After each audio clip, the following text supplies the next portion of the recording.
안녕하세요. 오늘도 사금의 시간 함께 해주셔서 감사합니다. 오늘은 욥기 40장입니다. 욥에 대한 책망과 베헤못에 대한 이야기가 나와 있죠.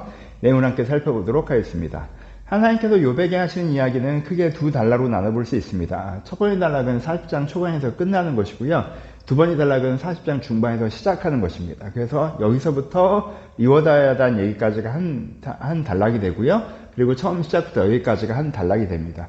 한 단락의 끝, 다른 단락의 시작이 한 장에 들어있어서 읽어야 하니까 보기에 좀 불편한 부분들이 있겠죠. 그것들을 기억하시면서 저 부분이 마무리되는 거고 이 부분이 시작되는 거구나 라고 생각하면서 읽으시면 이것을 하나로 읽으려고 할 때 느껴지는 혼란을 좀 막으실 수 있을 것이라고 생각을 합니다. 그것을 기억하시면서 한 단락씩 살펴봅시다. 1절부터 5절까지는 이제까지 한 이야기를 정리하시면서 욥을 책망하시고 계신 거죠. 하나님을 탓하는 자여 대답해봐라. 대답해봐. 내 얘기 쭉 들어봤으니까 네 할 말 있어 하고 대답해봐 라고 얘기를 했던 욥이 제가 입을 가릴 뿐입니다 라고 얘기해요. 제가 무슨 할 말이 있겠어요. 하나님 얘기 들으니까 제가 했던 말들이 너무 부끄럽습니다 라고 이렇게 욥과 하나님 사이에 대화를 나누는 부분이 1절부터 5절까지 나와 있습니다. 이게 앞 단락에 대한 결론이기 때문에 한번 정리를 하면서 가볼까요? 어떤 이야기가 이루어진 것이죠? 지금 욥은 그 전에 어떤 태도에 가까워지고 있었어요? 자기 중심으로만 말하는, 자기 입장에서만 말하는 거에 가까워지고 있었죠. 그렇죠? 친구들과 이야기하면서. 그러면 어떻게 되는 거예요? 나는 잘못한 것이 없는데 어려운 일을 당했다. 하나님이 나에게 잘못하고 계시는 것 같다. 라는 톤을 갖게 된 거예요. 욥이 아예 이렇게 얘기한 건 아니지만 욥의 자기 입장에서만 보다 보니까 이게 문제인 거예요. 자기 입장에서만 보다 보니까.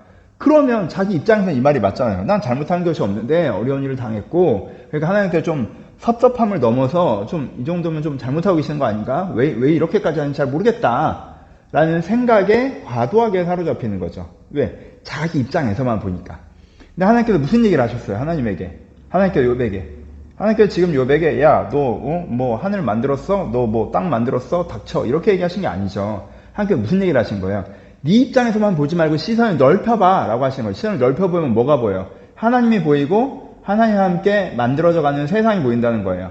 하나님은 네 사정을 알고 계시고 모든 걸 알고 계셔. 하나님은 너를 배제하지 않으셨고 모든 걸 주관하고 계셔. 그리고 결국에 회복하실 거야. 바다가 침몰하지 못하게 하실 것이고 어두움을 거치는 빛을 내실 것이고, 그쵸? 하나님께서 땅의 기초를 놓으셨기 때문에 그것을 완성하실 거야. 하나님께서 다 알고 계시고 주나내시고 회복하실 거야. 그래서 다른 피조물들은 각자의 숙제, 어려움이 있다 할지라도 하나님께 주시는 지혜, 여기서 이 지혜는 은혜라고 표현할 수 있죠. 은혜로 풀어가. 그렇잖아요. 나귀가 왜 나한테는 척박한 땅을 줬냐고 불평하지 않고 하나님께 주시는 은혜로 그걸 풀어가.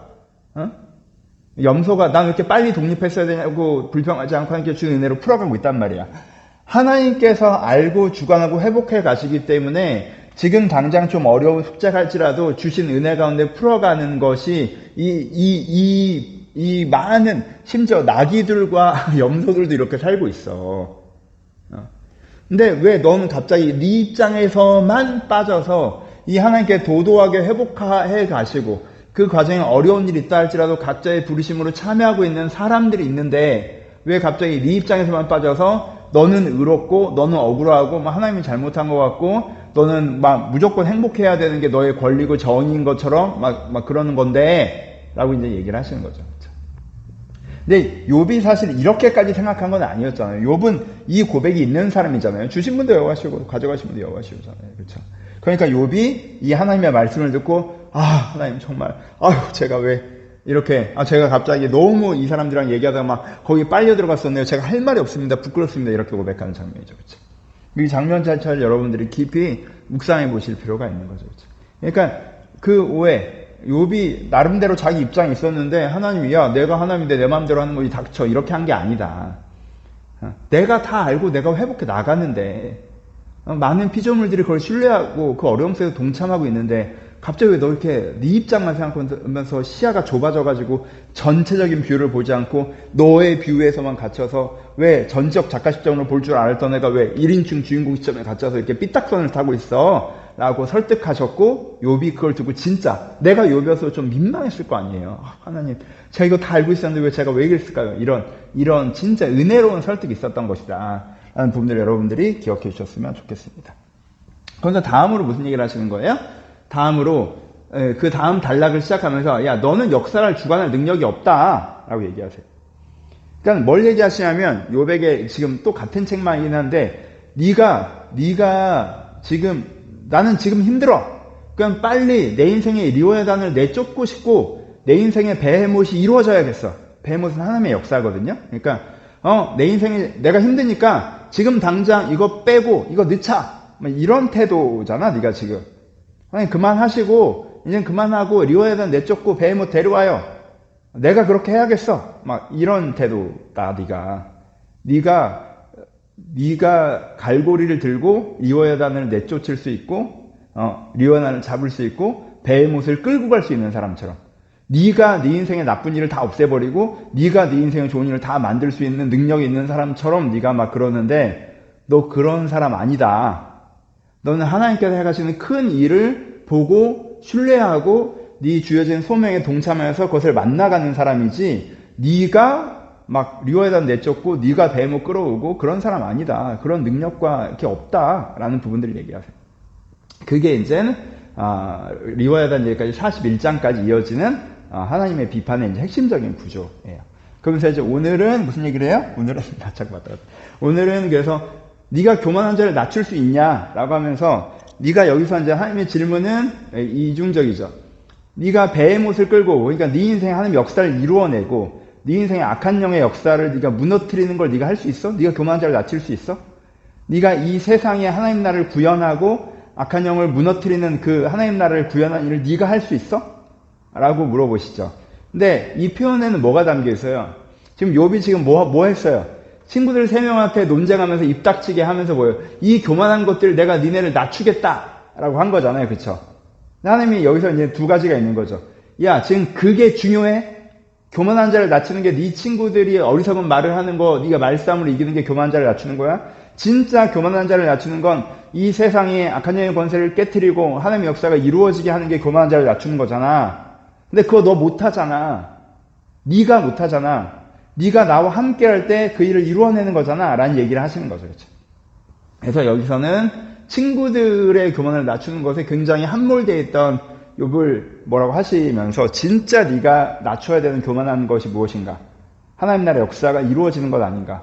그러면 이제까지 네 태도는 그걸 잘 해왔던 건데 왜 갑자기 이렇게 네 입장에 꽂혀서 그러냐라는 얘기를 하시는 것입니다. 그런 부분을 비판하고 계시고 이제 베헤못 얘기를 하고 계신 것이죠.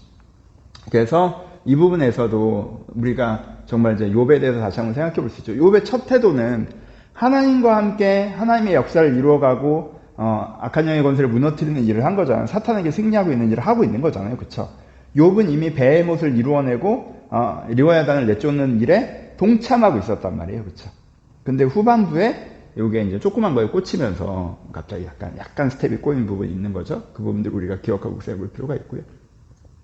세 번째 이제 베헤못에 대해서 설명해야겠죠. 그럼 베헤못에 대해서 나와 있는데 리워야단과 베헤못이 나오죠. 41장에 리워야단이 나오고 40장에 베헤못이 나오는데 베헤못에 대한 설명 크게 5가지 나올 수 있으시지만 하나님께서 만드신 것의 으뜸이다.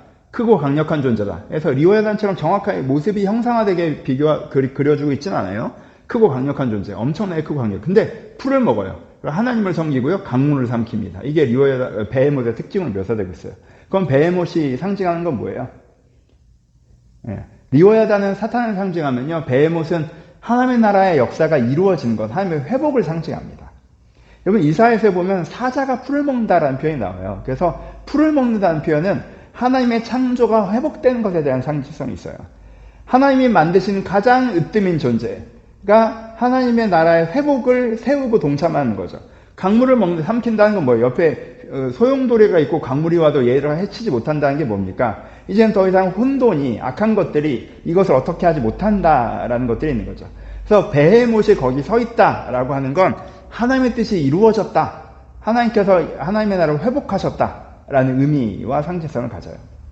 그렇죠? 그래서 이 베헤못이 그런 의미라는 것들도 묵상해 보셨으면 좋겠습니다. 마무리하죠. 그래서 이제는 우리가 크게 2가지로 적용해 볼 수 있는데 첫 번째는 내가 내 입장으로 들어가면 안 되는 거예요. 여러분 1인칭 주인공 시점에 빠지시면 안 돼요. 내 1인칭 주인공 시점을 무시하면 안 돼요. 그렇죠? 하지만 이것은 내 입장을 헤아리는 거고 내 감정을 헤아리는 거고 내 한계를 돌아보는 거지 그걸 정의로 생각하면 안 돼요. 내 입장이 곧 맞다고 된다 안 된다. 그럼 사람과 사람 사이에서도 내 입장만 고집하고 얘기하면 그게 말이 안 되고 우리가 사회생활을 할 때도 내 입장만 고집하고 얘기하면 그건 정의가 될 수가 없잖아요. 심지어 하나님 앞에서. 그러니까 내 입장은 그게 맞는데 사실 제 입장은 그래요가 돼야 된다는 거예요. 내 입장의 시선으로 보지 마라. 내 입장에 빠지지 마라라는 거. 그럼 어떻게 해야 된다? 역사의 시선.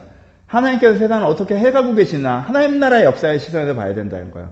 하나님께서 모든 것을 아시고 모든 것을 주관하시며 지금 회복하시는 과정 가운데 있구나.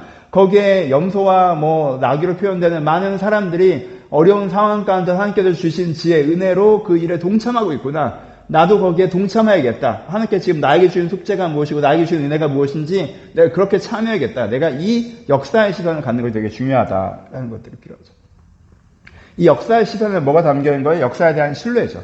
지금 내가 엉뚱한 곳에 처박혀 있는 것이 아니라 내 인생에 해로운데 하나님께 이용당하고 있는 것이 아니라 하나님의 회복하시는 과정 가운데 있다. 나에게 가장 좋은 길, 하나님께서 광명으로 가는 길을 알고 계시기 때문에 가장 좋은 길을 인도하신다. 하나님께서 빛을 비추실 것이기 때문에 이 어둠이 거쳐질 것이기 때문에 바다가 나를 침몰하지 못할 것이에요. 바다를 멈추라라고 말씀하시는 분이기 때문에 하나님께서 회복하신다라는 역사에 대한 신뢰를 가지고 역사의 시선으로 통해서 현재의 나를 해석하고 오늘의 행동을 결정해야 됩니다. 그렇죠? 이게 믿음이에요. 그렇죠? 이걸 기본 태도로 갔는데 또 내 입장이라는 건 있으니까 하나님 근데 내가 좀 힘들어요. 하나님 마음은 감정적으로는 좀 슬퍼요. 두려워요. 이런 걸 나누며 또 하는 건 있지만 기본적인 인생의 중요한 결정들은 이 역사의 관점에서 해야 된다. 내 입장에 빠지지 말고 하나님 나라의 시선을 봐야 된다는 것들을 한번 깊이 묵상해 보셨으면 좋겠고 베헤못의 이미지 자체는 여러분들이 기억하고 묵상해 보셨으면 좋겠습니다. 하나님이 만드신 아름다운 존재, 하나님의 회복의 존재, 하나님을 섬기는 존재, 악을 소멸하는 존재, 악에게 영향받지 않는 존재, 우리가 베헤못을 기대하며 베헤못의 모습으로 서야 되는 개념으로 묵상해 볼 수 있겠죠. 이렇게 40장을 묵상해 보시면 좋을 것 같습니다. 감사합니다.